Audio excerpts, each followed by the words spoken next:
এয়া বঙাইগাঁৱৰ বঙাইগাঁওস্থিত মদন বজাৰ এখন ব্ৰইলাৰ ফাৰ্ম। এজন ৰবেন কলিতা নামৰ ব্যক্তিয়ে বৰ ডাঙৰ এখন ফাৰ্ম ইয়াত খুলিছে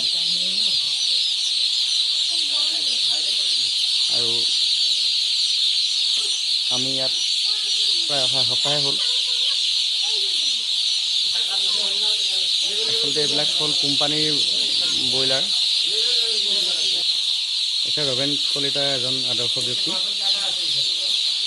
এখেতে ইমান ডাঙৰ এখন ব্ৰইলাৰ ফাৰ্ম আজি ইয়াত খুলি নিজেও স্বাৱলম্বী হোৱাৰ উপৰিও আৰু দুজন শ্ৰমিক ইয়াত স্বাৱলম্বী হ'ব।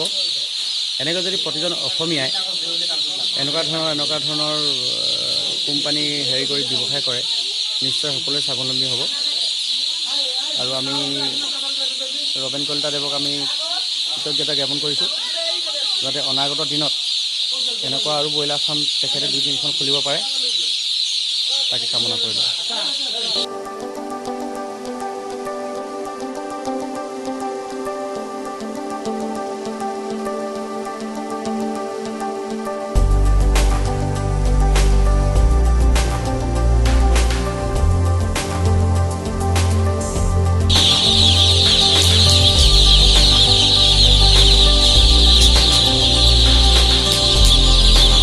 কিমান সোমাইছে ইয়াত?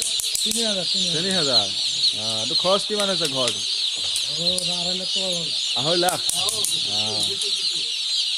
আপোনাৰ লাভটো কেনেকৈ হ'ব বুলি ভাবে? চাই লওঁ মাহেকে।